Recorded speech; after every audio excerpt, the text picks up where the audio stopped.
Hi, I'm David Ezekiel, transitional pastor for the First Federated Church of Peoria. Welcome to our midweek moment. Just over a year before the Liberty Bell rang out, calling all to come hear the Declaration of Independence, a young Paul Revere took his well-known midnight ride. Few of us raised under the tutelage of our country are unaware of this ride. Yet, how many of us know that on the very same night, a black man, Wentworth Cheswell, the freed grandson of a slave, also undertook a midnight ride? Cheswell was the first black judge elected in 1768. He was a devoted husband, church member, father of 13 children, and for 49 years, he served our nation in some form of public office, such as auditor, assessor, moderator, and town father. Cheswell's commission as messenger given to him by the Committee of Safety was the same as that given to Revere. Wentworth Cheswell rode north, Paul Revere rode west. Both had a part to play in the fight for the American Revolution. Cheswell's alerting those in the North to make haste and organize themselves to head south for the imminent conflict with the British served our country just as well. He even enlisted in a militia unit that joined the Continental Army at the Second Battle of Saratoga. Yet Wentworth Cheswell is virtually nowhere to be found in our history books. A few years before Cheswell, there was Crispus Attucks. On the evening of March 5, 1770, British troops fired into a crowd of angry American colonists in Boston who had taunted and violently harassed them. 5 colonists were killed. The event, which became known as the Boston Massacre, helped fuel the outrage against British rule and spurred on the American Revolution. Attucks was the first victim in the fight for independence. He had spent most of his early life enslaved by a man named William Brown in Framingham. However, when he was 27, Attucks ran away. After his escape, Attucks made his way to Boston, where, according to the New England Historical Society, he became a sailor, one of the few trades open to a non-white person. Now, around the time of the American Revolution, 1/5 of the 100,000 sailors employed on American ships were African American. Attucks worked on whaling ships, and when he wasn't at sea, he found work as a rope maker. And on the night that he died, Attucks had just returned from the Bahamas and was on his way to North Carolina. But according to testimony, Attucks was at the front of the mob that went to confront the British soldiers. His brazen defiance took considerable courage. Since he had escaped slavery, he faced the risk of being arrested and returned to servitude.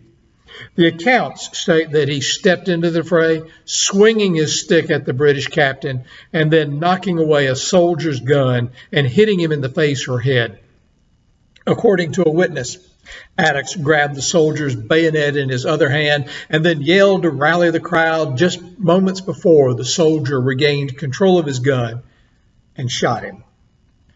In death, Attucks was afforded honors that no person of color, particularly one who had escaped slavery, probably had ever received before in America.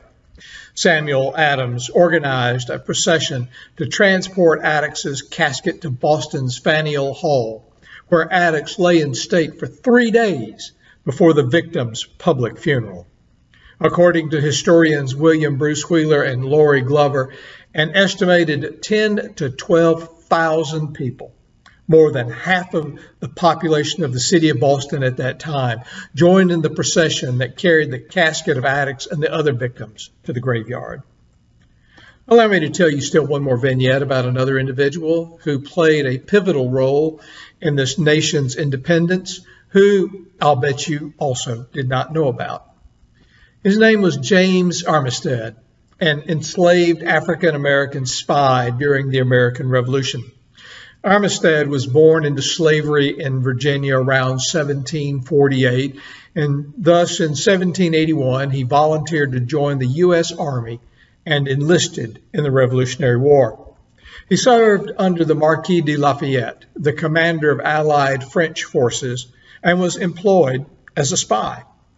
At great personal risk, Armistead was posed as a runaway slave and pretended to be a British spy, all the while gaining the confidence of General Benedict Arnold and General Charles Cornwallis.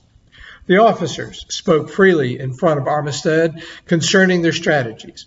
Armistead's reports documented the movements of the British, giving General Washington all that he needed to bring about a swift end to the war, saving innumerable American lives. The ending of the American Revolution with the victory at Yorktown and the capture of General Cornwallis, from a historical perspective, is attributed to General Washington and his troops. However, this was only made possible because of the information gained by James Armistead, and we should celebrate him for his patriotic actions. These persons were all African American. They did not always agree with their country, but they still stood up for what was right and true. They fought to form a more perfect union, not tear it down. And we need to tell these stories because right now we live in a divided America. Red state, blue state, black and white. But beloved, we are all in this together. We have a shared history, and we need a oneness that only the church can provide if we are going to heal our country's divides. That's what a profile in courage really is. I'm David Ezekiel, inviting you to exhibit courage and make a deliberate effort to heal our nation. Thank you for sharing this midweek moment with me.